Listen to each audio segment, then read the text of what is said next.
अगर आज के टाइम में 2026 में और इससे आगे जो टाइम आने वाला है 2027, 28, 29, तुम एक स्टूडेंट हो, बीसीए कर रहे हो, बीटेक कर रहे हो, आईटी सेक्टर में हो, तुम्हें जॉब चाहिए, तुम परेशान हो।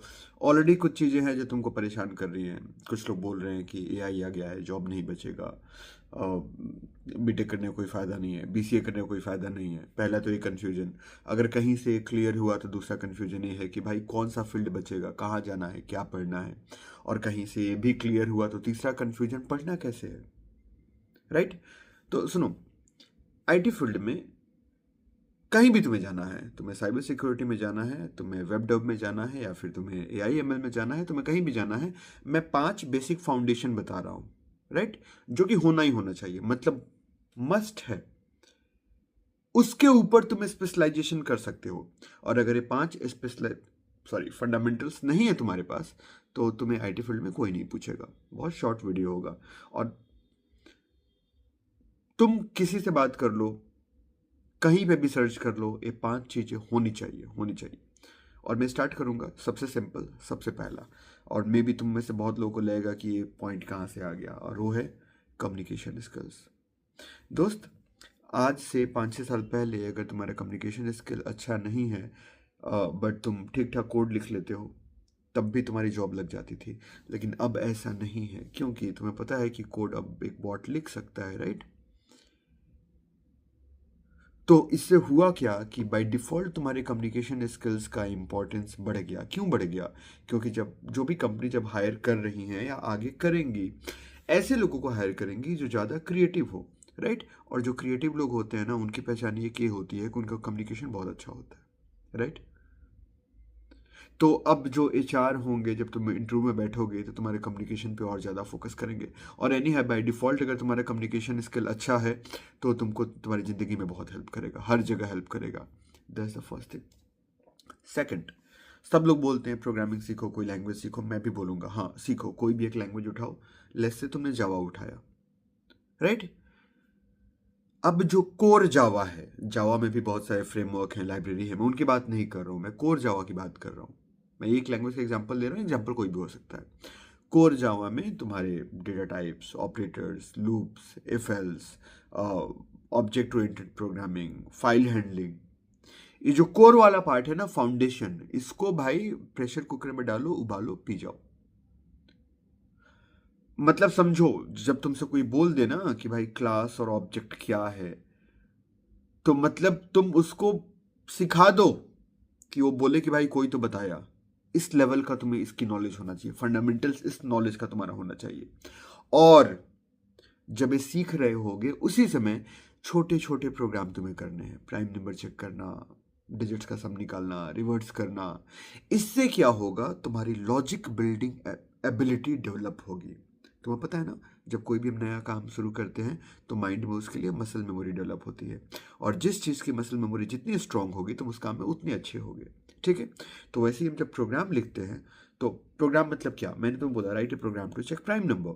तो बेसिकली सोचो, आज से 1000 साल पहले, 10,000 साल पहले मैं किससे बोलता कि भाई एक 1 से 1 लाख तक के बीच में प्राइम नंबर बताओ, तो क्या करता, शायद उसको 4 महीने लग जाते, शायद कई साल लग जाते निकालने में।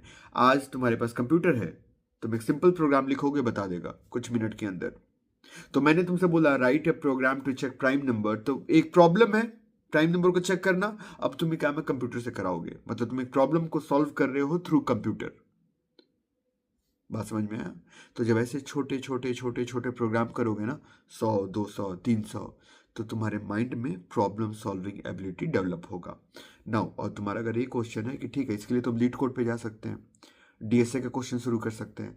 तो दोस्त समझो, चैलेंज तुम्हें, अगर तुम एक नए बिगनर प्रोग्रामर हो, तुम्हें उसी लेवल का चैलेंज लेना है। वो एक लॉ सुना है ना, कि ऐसा चैलेंज लो कि एकदम असंभव भी ना लगे, लेकिन एकदम हल्का भी ना लगे। तो जब ऐसे प्रोग्राम करने जाओगे तो एकदम इम्पॉसिबल नहीं लगेगा, लीड कोड पे जाओगे तो पहले ही मर जाओगे। तो ऐसे प्रोग्राम्स तुमको ये भी लगेगा कर सकते हो। राइट। और इतना भी आसान नहीं होगा अगर बिगनर हो तो अपनी प्रॉब्लम सॉल्विंग एबिलिटी तीसरा आता है, डेवलप करो। जब प्रोग्रामिंग लैंग्वेज कोई भी एक सीख लिए पूरा अच्छे से, तो आप क्या डेवलप करो, प्रॉब्लम सॉल्विंग एबिलिटी, मतलब बहुत सारे प्रोग्राम करो। That is the third thing. Right. Fourth आता है एब्स्ट्रैक्ट थिंकिंग। अब तुम बोलोगे सर एब्स्ट्रैक्ट थिंकिंग क्या होता है?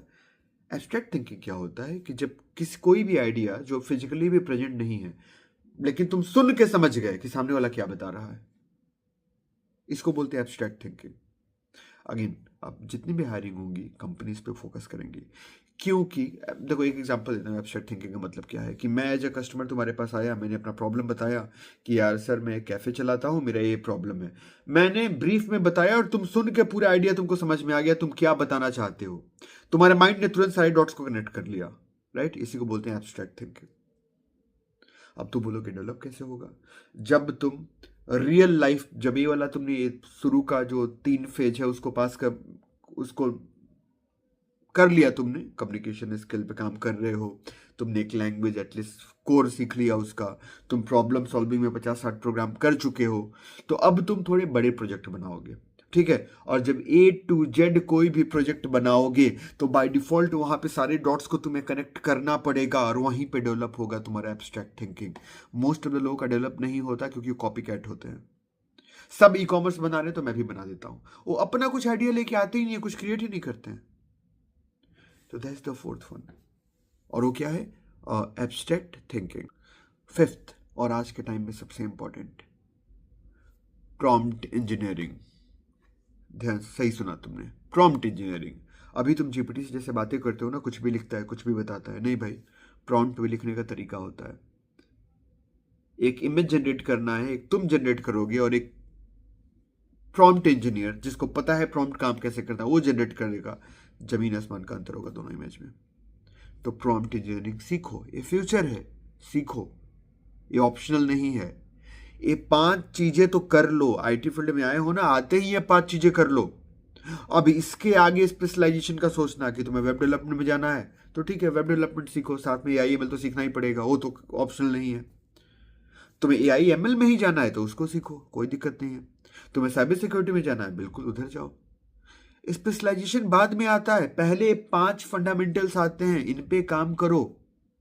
कम्युनिकेशन स्किल तो ऐसी चीज है कि करते ही रहोगे, वो ऐसा तो नहीं है कम्युनिकेशन स्किल एकदम 1 महीना करके हाँ मुझे आ गया, नहीं, वो तो लाइफ लॉन्ग चीज है, राइट? एब्स्ट्रैक्ट थिंकिंग भी तुम्हें शुरू में मेहनत करना होगा, फिर तुम्हारा माइंड अगेन वो भी लाइफ लॉन्ग चलेगा।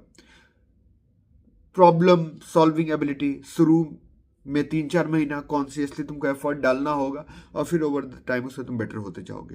तो ये सारी चीज़ें दोस्त ऑप्शनल नहीं है, इस पर काम करना स्टार्ट करो।